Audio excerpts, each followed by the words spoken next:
آپ کے سر سے جو خون کا فوارہ خون کا جو ہے وہ چلا تو سب سے پہلے وہ قرآن پہ گرا۔ قرآن میں وہ فَسَيَكْفِيكَهُ اللَّهُ پہلے سپارے کی آیت ہے جس میں اللہ فرماتے فَسَيَكْفِيكَهُ اللَّهُ وَهُوَ السَّمِيعُ الْعَلِيمُ، اس پہ گرتا ہے وہ قرآن قیامت تک کے لیے گواہ بن گیا۔ آ جاؤ، میرا بچہ قرآن پڑھتا ہے، میرا بچہ قرآن پڑھتا ہے، تو قرآن پڑھتا ہے، میں قرآن پڑھتا ہوں، میرا بوڑھا قرآن پڑھتا ہے، جوان قرآن پڑھتا ہے، ہر ایک قرآن پڑھتا ہے، لیکن قربان جاؤں یہ قرآن آج کسی نے سوچا یہ قرآن تیرے اور میرے پاس کیسے پہنچا ہے؟ تیرے اور میرے پاس یہ قرآن آیا ہے تو یہ حضرت عثمان کی بدولت آیا ہے۔ حضرت عثمان نے اس مصحف کو اکٹھا کیا، قرآن کو اس کتابی شکل میں اکٹھا کر کے محفوظ کر کے ہم تک پہنچایا ہے۔ آج جو ایک کتاب لکھ لیتا ہے تو اپنے آپ کو کتنی پبلسٹی کرتا ہے، لیکن اگر قرآن کو مسلمانوں تک پہنچا ہے تو یہ عثمان کی بدولت پہنچا ہے۔ اللہ نے وہ عثمان بنایا ہے جس کی ایک ایک ادا آقا صلی اللہ علیہ وسلم سے گزارش کرتے ہیں، یا رسول اللہ صلی اللہ علیہ وسلم اتنا مال ہو گیا سنبھالا نہیں جا رہا، یا رسول اللہ کیا کروں؟ آپ صلی اللہ علیہ وسلم نے اللہ سے دعا کی، اللہ میرا عثمان کہتا ہے میرے پاس مال بہت ہو گیا ہے، مجھے بتلا میں کیا کروں، اب مجھے میرا مال کچھ کم کر دے، ہاتھ کو روک لے۔ آج تو میں تو کہتے ہیں اور آ جائے، لیکن عثمان کے کہتے ہیں اللہ اتنا ہو گیا اب نہیں سنبھالا جاتا، روک لے۔ اللہ نے کہا میرے محبوب عثمان کو کہہ دے میرا شکر ادا کرنا چھوڑ دے، میں تجھے دینا چھوڑ دوں گا۔ عثمان کہتا ہے مجھ سے یہ کام نہیں ہوگا کہ جس رب نے مجھے نعمت عطا کی میں اس کا شکر ادا کرنا چھوڑ دوں۔ تو میرے عزیز، اگر ہمیں دنیا یاد ہے تو اپنے اس دنیا کے محسن، اپنے اس زندگی کے محسن، اپنے اس اسلام کے محسن صحابہ اکرام رضی اللہ تعالیٰ عنہ اجمعین کی زندگیوں کو اپنے سامنے رکھے، ان کی زندگیوں کو پڑھیں، ان کے اعمال کو پڑھیں، ان کے طریقہ کردار کو پڑھیں، پڑھنے کے بعد اس پہ عمل کریں۔ میرے عزیز، کیسے کہتا ہے وہ شاعر، لے شوق سے نام صحابہ کا، کر چرچا عام صحابہ کا، گر طلب ہے تجھ کو جنت کی تو اللہ تھام صحابہ کا۔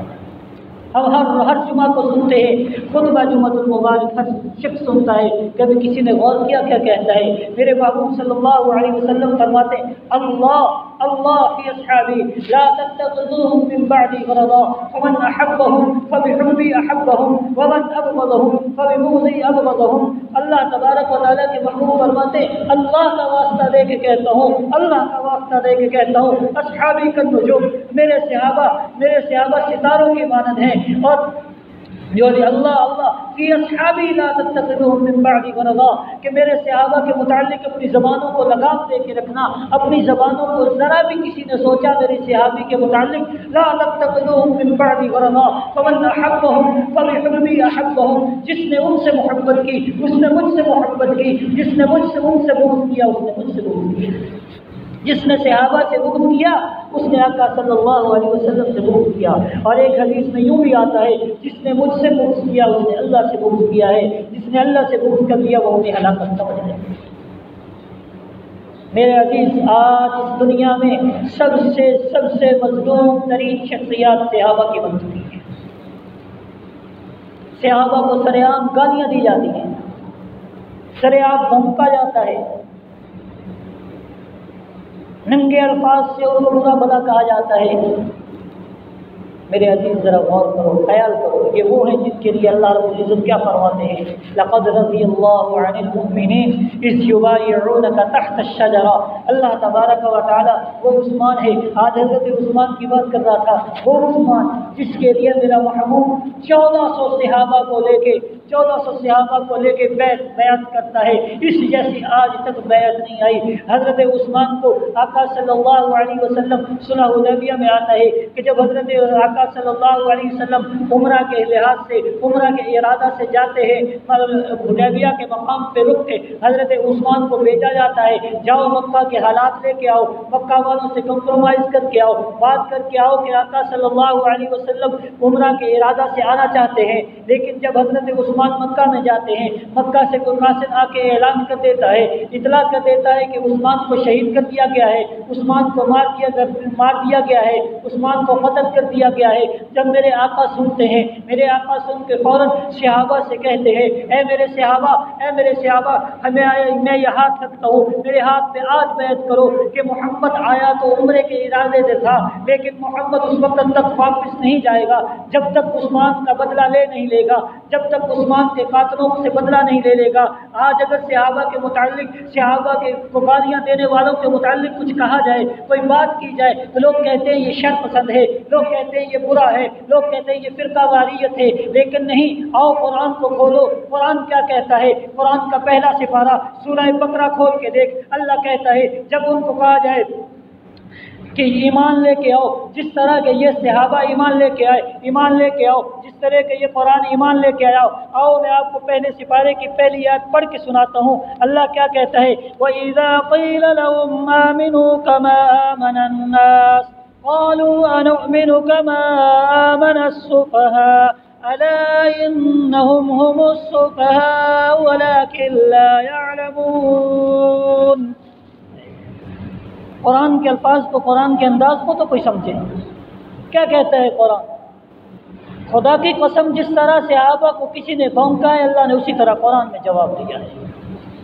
وَإِذَا قِيلَ لَهُمْ آمِنُوا كَمَا آمَنَ النَّاسُ، یہ قرآن کے الفاظ ہے، کسی کو اعتبار نہ ہو، میں اپنی طرف سے نہیں کہتا، قرآن کی طرف سے قرآن کے الفاظ کا ترجمہ کر رہا ہوں۔ کیا کہتا ہے قرآن؟ وَإِذَا قِيلَ لَهُمْ آمِنُوا كَمَا آمَنَ النَّاسُ، ایمان لے کے آؤ جس طرح کہ یہ لوگ ایمان لے کے آئے۔ کیا اس وقت ایمان لانے والا میں تھا؟ کیا اس وقت ایمان لانے والے آپ تھے؟ کیا اس وقت ایمان لانے والا دنیا کا وزیر اعظم تھا؟ کیا اس وقت ایمان لانے والا کون تھا؟ تاریخ گواہ ہے اس وقت ایمان لانے والے صحابہ رضی اللہ تعالیٰ عنہم اجمعین تھے۔ ناس سے مراد یہاں جو ایمان والا، ایمان کا تذکرہ کیا گیا، وہ ناس سے مراد صحابہ تھے۔ تو اللہ وہ کیا کہتے ہیں جواب میں؟ قالوا انؤمن کما آمن السفہاء، کیا ہم ایمان لے کے آئے جس طرح یہ بے وقوف ایمان لے کے آئے؟ کیا ہم بے وقوف ہیں جو ایمان لے کے آئے؟ اللہ کو برداشت نہیں ہوا، اللہ نے فوراً کہا الا انہم هم السفہاء ولکن لا يعلمون۔ اللہ نے صرف یوں ہی نہیں کہہ دیا کہ تم ایسے ہو جاؤ گے، لیکن اللہ نے جواباً کہا الا، خبردار، انا، بے شک، ہم، پھر اللہ نے ہم کی ضمیر لگا کے، پھر جو عربی سمجھتے ہیں، جو عربی کے گرامر کو سمجھتے ہیں، اللہ نے 4 تاکیدوں کے بعد پھر فرمایا ہم، پھر فرمایا ہم وَالسُّفَہَاء، کہ بے شک یہی لوگ بے وقوف ہیں، جنہوں نے ان کو بے وقوف، یہی بے وقوف ہیں۔ وَلَٰكِن لَّا يَعْلَمُونَ، ان کو پتہ ہی نہیں، ان کو معلوم ہی نہیں ہے، ان کو اس چیز کا علم ہی نہیں ہے جو صحابہ کو برا بلا کہہ رہے ہیں، جو صحابہ کو بے وقوف کہہ رہے ہیں، ایمان لانے والوں کو بے وقوف کہہ رہے ہیں، وہ خود بے وقوف ہیں۔ آؤ، جب آقا علیہ الصلوۃ والسلام فاران کی چوٹی پہ چڑھ کے کہنے لگے تھے قولوا لا الہ الا اللہ، لا الہ الا اللہ پڑھ لو کامیاب ہو جاؤ گے، کوئی اور نہیں اٹھا، آپ کا چچا ابو طالب اٹھتا ہے، وہ کیا کہتا، ابو لہب اٹھتا ہے، ابو لہب کیا کہتا ہے، تبا لک لہذا جمعتنا یا محمد، اے محمد کیا تو نے اسی لیے ہمیں جمع کیا تھا، تو تباہ ہو جائے، تبا لک لہذا، اس نے تو کہا تھا ہو جائے۔ قرآن کیا کہتا ہے، تبت یدا ابی لہب وتب، اے ابو لہب تو اس کو کہتا ہو جائے، لیکن میں قرآن کہتا ہے تیرے تو تباہ بھی ہو گیا، ہلاک بھی ہو گیا، تبت یدا ابی لہب، تیرے دونوں ہاتھ تباہ ہو گئے۔ قرآن کی زبان کو سمجھو، اپنے صحابہ کا، اپنے صحابہ رضی اللہ تعالیٰ، وہ محسن ہیں، وہ محسن ہیں، اگر صحابہ نہ ہوتے آج تیرے اور میرے پاس ایمان نہ ہوتا۔ اپنے خون کا پانی دے کے اس اسلام کے باغ کو صحابہ نے سینچا ہے، بڑا کیا ہے، ہم تک پہنچایا ہے۔ کس صحابی کی بات کریں گے؟ حضرت عثمان رضی اللہ تعالیٰ عنہ کون ہے؟ اس امت پہ حضرت عثمان کے کتنے احسان ہیں۔ لوگ کہتے ہیں یہ آپس میں مخالف تھے، لوگ کہتے ہیں یہ برے تھے۔ آج میں جب کتاب میں پڑھ رہا تھا کہ جب حضرت عثمان کی شہادت ہوئی ہے، حضرت عثمان کی شہادت کے بعد سیدنا علی رضی اللہ تعالیٰ عنہ کے ہاتھ پہ جب لوگ بیعت کے لیے آتے ہیں، حضرت علی انکار کرتے، نہیں میں بیعت نہیں کرتا، عثمان ابھی تک میرے پاس پڑا ہے، آپ لوگ مجھ سے بیعت کرتے، میں تو اس کا اہل بھی نہیں۔ تو عثمان کے غم میں کہ آج مجھ سے عثمان چلا گیا، ہم یتیم ہو گئے۔ میں نے پہلے بھی عرض کیا، وہ عثمان جس کے گھر میں نبی کی 2 بیٹیاں تھیں۔ لوگ کہتے ہیں علی اور عثمان میں پیار نہیں تھا۔ ہاں، جب حضرت علی کی شادی تھی، جب حضرت علی کا نکاح ہوا حضرت فاطمہ رضی اللہ تعالی عنہ سے، تو حضرت فاطمہ کا رشتہ حضرت علی کے لیے مانگا تھا تو وہ ابو بکر و عمر تھے۔ علی تیرے پاس مہر میں دینے کے لیے کیا ہے؟ یا رسول اللہ میرے پاس اور تو کچھ نہیں، ایک ذرہ ہے، اس کے علاوہ اور کچھ نہیں۔ آپ صلی اللہ علیہ وسلم نے فرمایا جاؤ اس کو فروخت کرو اور اس کی قیمت سے مہر ادا کرنا۔ حضرت علی رضی اللہ تعالیٰ عنہ بازار میں لے جاتے ہیں، فروخت نہیں ہوتی، حضرت عثمان کے دروازے پہ آ جاتے ہیں، کیا بات ہے اے عثمان، آقا کی بیٹی سے حضرت فاطمہ سے میرا نکاح ہے اور یہ جو ذرہ ہے یہ سیل کرنا چاہتا ہوں تاکہ اس سے آقا صلی اللہ علیہ وسلم کی بیٹی کا مہر ادا کر سکوں، شادی کا خرچ کر سکوں۔ حضرت عثمان نے کہا تم اس کی کنڈیاں گنتے جاؤ۔ عثمان پیسے دیتا جائے گا، ساری جھولی بھر کے حضرت عثمان نے درہم و دنانیر دے دیے۔ حضرت علی رضی اللہ تعالیٰ عنہ ذرہ ان کے حوالے کر کے جانے لگے۔ حضرت عثمان آواز دیتے ہیں علی رک جاؤ، کیوں جاتے ہو؟ رک گئے۔ حضرت عثمان فرماتے ہیں جاؤ یہ درہم و دنانیر بھی لے جائیے گا اور یہ ذرہ بھی لے جائیے گا، آپ کے جنگ میں کام آئے گی، آپ کے پاس کام آئے گی، یہ بھی عثمان کی طرف سے تحفہ سمجھیے۔ میرے عزیز یہ صحابہ، قرآن کیا کہتا ہے؟ محمد الرسول اللہ والذین معہ اشداء علی الکفار رحماء بینہم۔ صحابہ وہ تھے جو کافروں کے لیے سخت تھے لیکن آپس میں رحم دل تھے، آپس میں محبت والے تھے، آپس میں پیار والے تھے، آپس میں اتفاق والے تھے۔ جب صحابہ کی ہسٹری کو پڑھ کے تو دیکھے، صحابہ کی تاریخ کو پڑھ کے تو دیکھے، آپ کو ملے گا ابو بکر کا نام، عمر کا نام، عثمان کا نام۔ جب حضرت علی کی تاریخ پڑھو گے، حضرت علی کی اولاد میں آپ کو ابو بکر بھی ملے گا، حضرت علی کی اولاد میں آپ کو عمر بھی ملے گا، حضرت علی کی اولاد میں آپ کو عثمان بھی ملے گا، حضرت علی کی اولاد میں آپ کو عشرہ مبشرہ بھی ملے گے، حضرت علی کی اولاد میں آپ کو صحابہ کے دیگر نام بھی ملیں گے۔ اگر آپ تاریخ کو پڑھ کے دیکھیں گے، جب حضرت علی رضی اللہ تعالیٰ عنہ کی شہادت ہوتی ہے، سیدنا امیر معاویہ رضی اللہ تعالیٰ عنہ اپنے تخت پہ بیٹھے ہوئے تخت سے نیچے اتر کے اللہ کے سامنے رونے لگ جاتے ہیں، زاروں کے تار روتے ہیں، یا اللہ آج ہم علم سے معلوم ہو گئے، آج ہم علم سے یتیم ہو گئے، آج ہم سے علم کا باب اٹھ گیا، آج ہم سے بڑا سایہ اٹھ گیا۔ میرے عزیز صحابہ کی ہسٹری کو پڑھو گے، ایک ایک صحابی کا ایک آپس میں پیار ملے گا، آپس میں محبت ملے گی، آپس میں اتفاق ملے گا، اور وہی سبق آج اللہ ہمیں بھی دیتے ہیں، وہی پیغام اللہ ہمیں بھی دیتے ہیں کہ صحابہ جیسا ایمان لے کے آؤ۔ آج صحابہ کے ایمان کی مثالیں دی جاتی ہیں۔ کوئی ہے ایک جب آقا علیہ الصلوۃ والسلام حران کی چوٹی پہ چڑھے، اکیلے تھے، اعلان کرنے والے تھے، تبلیغ دینے والے تھے، جب سے آقا علیہ الصلوۃ والسلام اس دنیا سے جاتے ہیں 1,44,000 صحابہ ہیں، 1,44,000 کم و بیش، اور سب آپ صلی اللہ علیہ وسلم پہ ایمان لانے والے۔ اور یاد رکھیے گا کسی ایک کے متعلق بھی ایک ذرہ برابر بھی سوچنا کہ یہ غلط ہوگا، ایسا ہوگا یا ویسا ہوگا، اگر ذہن میں سوچ بھی لے آئے تو اپنے ایمان پر سوچ لینا کہ ہمارا ایمان ختم ہے۔ آج یہی وجہ ہے کہ ہم صحابہ کو پس پش ڈال رہے ہیں۔ اگر ان کی ساری ہسٹری کو کھولا جائے تو یقین کرو ایسی باتیں پڑی جس کی انتہا۔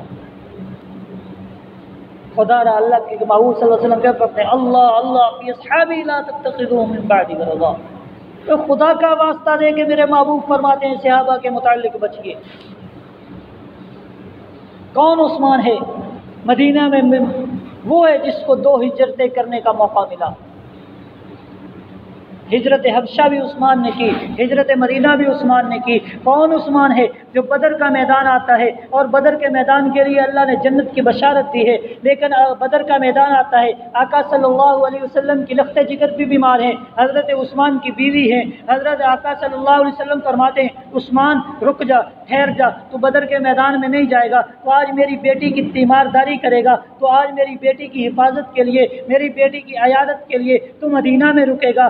آقا صلی اللہ علیہ وسلم نے اس کے باوجود اسماء البدریین دیکھیے، اس میں آقا صلی اللہ علیہ وسلم نے حضرت عثمان کو شامل فرمایا تھا اور شامل فرما کے حصہ بھی دیا تھا۔ عثمان مدینہ میں آقا کی بیٹی کی خدمت کرے، اللہ کے محبوب بدر میں آ کے حضرت عثمان کا نام رکھیں۔ پھر میں وہ بیعت رضوان کی عرض کر رہا تھا کہ جب حضرت عثمان کی بیعت لی، آقا صلی اللہ علیہ وسلم نے بیعت لی، بیعت لے کے بتلایا، اللہ نے آقا صلی اللہ علیہ وسلم نے سب صحابہ کے ہاتھ آئے اوپر، حضور صلی اللہ علیہ وسلم نے اپنا ہاتھ مبارک رکھا اور فرمایا یہ عثمان کی طرف سے میں اپنا ہاتھ رکھتا ہوں۔ تو اللہ نے پھر کہا ید اللہ فوق ایدیہم، آؤ آج میں اپنا ہاتھ، اللہ آپ کے سب کے ہاتھوں کے اوپر ہاتھ رکھتا ہے، اس ساری جماعت کے اوپر اللہ کا ہاتھ ہے، ید اللہ فوق ایدیہم۔ آج لوگ کہتے ہیں جہاد کی بات نہ کرو، آج لوگ کہتے ہیں قرآن کی بات نہ کرو، آج لوگ کہتے ہیں اسلام کی بات نہ کرو، اسلام والے شر پسند ہے۔ آؤ میرے آقا نے 27 غزوات کیے، میرے آقا نے 27 جنگیں لڑی، کیوں میرے آقا نے فوراً، ابھی تو عثمان کی خبر ملی ہے، میرے آقا نے بیعت کیوں لے لی؟ پتہ معلوم ہوا کہ کفر جو ہے وہ لاتوں کے بت باتوں سے نہیں مانیں گے، ان کو نکالنا پڑے گا۔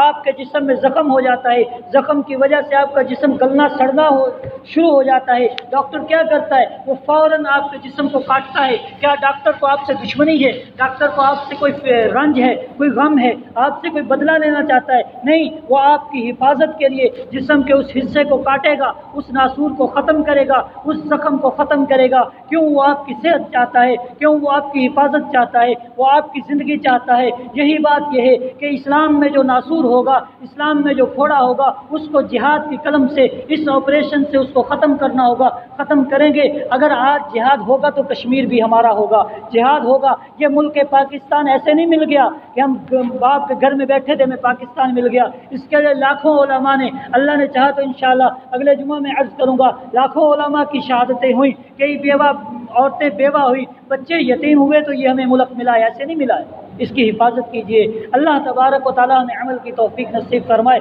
بے شوق سے نام صحابہ کا، کر چرچا عام صحابہ کا، گر طلب ہے تجھ کو جنت کی تو پلہ تھام صحابہ کا۔